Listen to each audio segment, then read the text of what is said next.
Você sabe o que é a PEC 241? PEC, Proposta de Emenda Constitucional. A PEC 241 é uma das principais propostas do governo de Michel Temer para reequilibrar as contas públicas e viabilizar a recuperação da economia brasileira. A PEC prevê um limite anual de despesas para os três poderes ao longo das próximas 2 décadas. Se a regra for aprovada, os gastos públicos só poderão aumentar de acordo com a inflação do ano anterior. O projeto foi aprovado em primeiro turno e em segundo turno no plenário da Casa.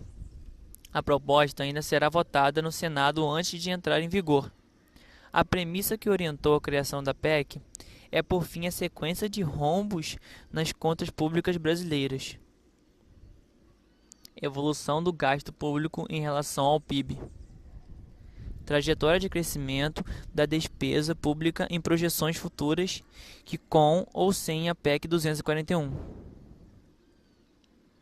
Se aprovada, a regra do teto de gasto garantirá uma freada histórica no aumento dos gastos públicos. Desde 1991, as despesas do governo têm crescido ano após ano a taxas superiores à média do PIB. O gasto público federal saltou de cerca de 10,8% do PIB em 1991 para 19,5% em 2015. A previsão é que esse percentual chegue a 20% em 2016. A partir do momento em que a economia voltar a crescer, o gasto público com a proporção do PIB passaria automaticamente a diminuir. A previsão do governo é que, com a PEC, a despesa pública federal recue para 19,5% do PIB em 2017, caindo para 18,8% em 2018 e 18,3% em 2019. Sem a PEC, o percentual chegaria a 21,9% em 2019. Gastos engessados. Os futuros governantes terão o desafio de limitar o avanço do gasto à inflação do ano anterior, mas só poderão mexer em algumas contas. Neste grupo estão os gastos com a Previdência, que consomem mais de 40% do total do orçamento. Sobram apenas 16,7% que o governo pode mexer, as chamadas despesas discricionárias. Com isso, a margem para decidir onde cortar gastos é limitada. Esses gastos incluem investimentos em áreas como infraestrutura, pesquisa, ciência e tecnologia. O restante das despesas, com a folha de servidores e abono salarial, é congelada. Distribuição de gastos em 2017, o percentual. O que diz quem é a favor? Para os defensores da proposta, o gasto público chegou a um patamar insustentável e seu crescimento precisa ser limitado. A PEC é fundamental para o Brasil recuperar a credibilidade entre os investidores e voltar a crescer. Teto é essencial para a recuperação da economia. A PEC é vista por investidores e pelo mercado como a primeira medida econômica efetiva por parte do governo de Michel Temer. A PEC sinalizará um compromisso de longo prazo de controle das contas públicas, o que contribuirá para o aumento da confiança de empresas e consumidores. Essa melhora na confiança é essencial para a retomada do investimento privado e o consumo das famílias. O aumento do consumo e do investimento poderá fazer o Brasil voltar a crescer. É uma solução de longo prazo. A proposta traz uma solução de longo prazo para o déficit fiscal do país. A validade é de 20 anos e ela só poderá ser revisada uma vez por mandato presidencial. É uma espécie de proteção das contas públicas do país dos futuros governantes. Não impede gastos com saúde e educação acima da inflação pelas regras da PEC. Saúde e educação só terão que obedecer à regra de teto de gastos a partir de 2018, portanto, deverão ter uma base para o teto superior. Nos anos seguintes, o governo ressalta ainda que os investimentos nessas áreas poderão crescer acima da inflação. Para o governo, o que vale é o teto total, ou seja, se o governo gastar menos em outras áreas, poderá aumentar os recursos para a saúde e educação. Reduz a pressão para o aumento de impostos. Se a PEC não for aprovada, o governo terá de usar outras alternativas para equilibrar as contas públicas, como o aumento de impostos. Hoje, a carga tributária no país já é elevada e chega a 1/3 do PIB. O governo defende que a PEC é um remédio menos amargo. Fixa punições em caso de descumprimento. A lei prevê punições caso alguns dos 3 poderes da União ou órgãos a eles vinculados descumpram o limite de crescimento de gastos. Ele ficará impedido de reajustar salário e contratar pessoas, por exemplo. O que diz quem é contra? Para os críticos, a PEC vai prejudicar os mais pobres e estrangular os gastos sociais. A proposta reduzirá o peso do Estado na economia sem o aval das urnas. Falso diagnóstico do problema fiscal. Alguns economistas consideram que a PEC traça um falso diagnóstico do rombo das contas públicas. Para eles, o problema está relacionado à forte queda de arrecadação e ao aumento do gasto com a dívida.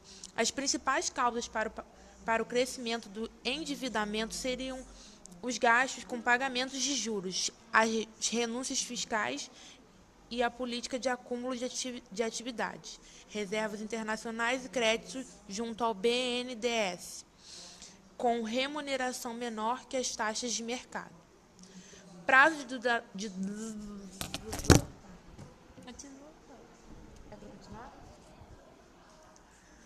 de duração muito longo e sem flexibilização. O prazo de vigência do teto de 20 anos é considerado longo demais. Para os críticos, é difícil prever as necessidades futuras do país. Não há flexibilidade para ajustar as contas públicas e mudar a regra do futuro. Projeto de Estado mínimo não referendado nas urnas. Na prática, a PEC reduzirá o peso do Estado na economia, ao não permitir um aumento do gasto público quando há crescimento econômico. Para os críticos, a PEC impõe um projeto de Estado mínimo ao país, que não foi referendado nas urnas. O presidente Michel Temer não foi eleito, mas empossado, após um processo de impeachment. Perguntas e respostas. A Câmara dos Deputados aprovou a PEC 241 em votação em primeiro turno e segundo turno. A proposta deverá ainda ser votada no Senado, antes de entrar em vigor. Veja os principais pontos que estão no texto que foi aprovado pela Câmara. 1. Em que consiste a PEC do teto de gastos?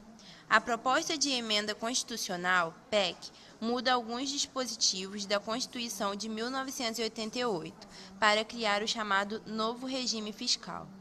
Esse regime prevê que as despesas públicas não poderão crescer acima da inflação oficial do ano anterior, ou seja, se a inflação desse ano for de 8%, este será o teto de crescimento da soma de todos os gastos federais no ano seguinte.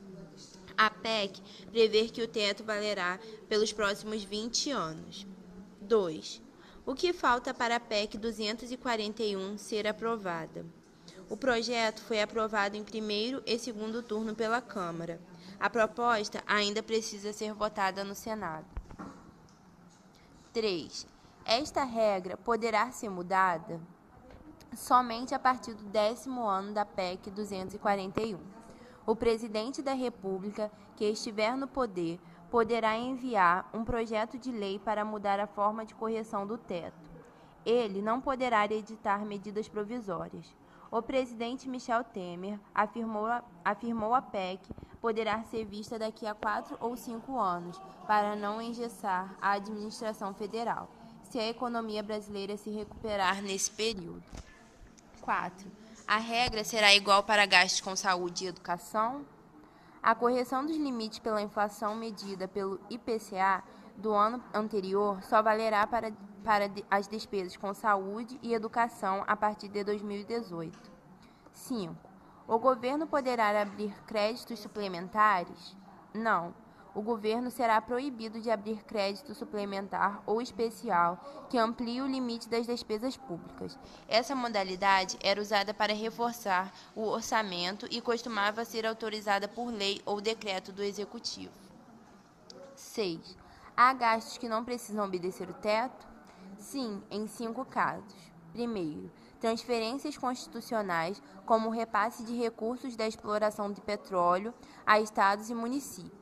O repasse de impostos arrecadados pela União a municípios, estados e fundos, cotas do salário educação a estados e municípios, despesas com a Polícia Civil, Militar e o Corpo de Bombeiros. Segundo, créditos extraordinários somente em casos imprevisíveis e urgentes, como guerra, comoção interna ou calamidade pública. Terceiro, despesas com eleições pela Justiça Eleitoral. Quarto, outras transferências obrigatórias por lei que em função de receitas vinculadas. Quinto, despesas com aumento de capital de estatais não dependentes. 7. Quais órgãos estão sujeitos a esse teto? Os 3 poderes da União, Executivo, Judiciário e Legislativo, terão limites individualizados de gastos. Órgãos federais com autonomia administrativa e financeira também deverão cumprir este limite. Inclui, por exemplo, o Tribunal de Contas da União, TCU, o Ministério Público da União, MPU, a Defensoria Pública da União, fundos, fundações e estatais. 8. O que são os limites individualizados? É o teto estabelecido para cada um dos 3 poderes. Será possível compensar um possível estouro do teto entre órgãos do mesmo poder. Por exemplo, se um tribunal ultrapassar o limite de gastos em um ano, outro órgão do judiciário que estiver com a sobra poderá ceder a sua parte, desde que o total dos gastos não ultrapasse o teto do judiciário. Um tribunal não poderá compensar esse limite com o órgão do legislativo, por exemplo, pois eles fazem parte de poderes diferentes. 9. Os órgãos municipais e estaduais estão sujeitos a este limite? Não. O governo pretende enviar uma proposta que limite o crescimento dos gastos de estados e municípios semelhantes à PEC 241, válida apenas para a União. Esta seria a contrapartida exigida pelo governo federal, a renegociação, dívidas dos estados e municípios. 10. Quais são as punições caso o órgão ou poder descumpra o teto? Caso o limite não seja respeitado, a PEC prevê que o poder ou órgão responsável ficará proibido a partir do ano seguinte a 1. Dar aumentos e reajustes salariais a servidores públicos. 2. Criar cargo, emprego ou função que implique aumento de despesas. 3. Mudar a estrutura de carreira que implique aumento de despesas. 4. Contratar pessoal exceto para reposição de vagas. 5. Abrir concursos públicos. 6. Criar ou aumentar auxílios, vantagens, bônus e abonos para servidores. 7. Criar despesas obrigatórias. 8. Reajustar despesas obrigatórias acima da inflação.